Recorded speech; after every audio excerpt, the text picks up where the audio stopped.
So hello everyone welcome back to my काले vlogs होइन आज चाहिँ डे 61 रहेको छ र यहाँ हेर्न सक्नुहुन्छ लभली किमा यो चाहिँ बफ किमा हो। यहाँ चाहिँ हेर्न सक्नुहुन्छ मैले फ्राई पिन बसालेको छु। अब यो तेल एकदम तात्दैछ होइन अनि त्यसपछि यो किमालाई नुहाई गरिदिनुपर्छ है त साथी हो। अब आज मिठो मोमोको लागि मिठो किमा तयार हुँदैछ। यहाँ हेर्न सक्नुहुन्छ पतपति धुवा आयो तेलबाट।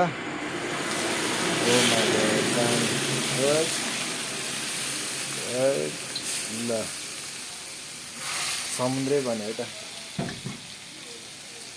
अब यहाँ नसक्नुहुन्छ हात हालौँ हुँदैन अहिले। पानी तेल तेल त खत्रै भयो ल। यो चाहिँ मस्तसँग झानिसक्यो।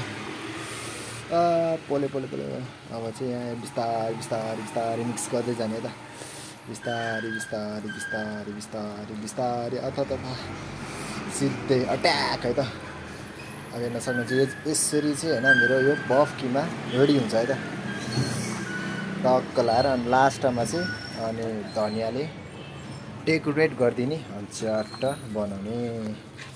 साथीहरू मोमो खान आउनु पऱ्यो है त। एकदम मिठो मोमो है त फ्रेस मोमो मिठो मोमो चट्ट लाएर है त। र साथीहरू आजलाई भिडियो यति नै। मन परेमा लाइक च्यानललाई सब्सक्राइब नगरे नि छिटो मोमो खान आउनु होला बन्दैछ किमा।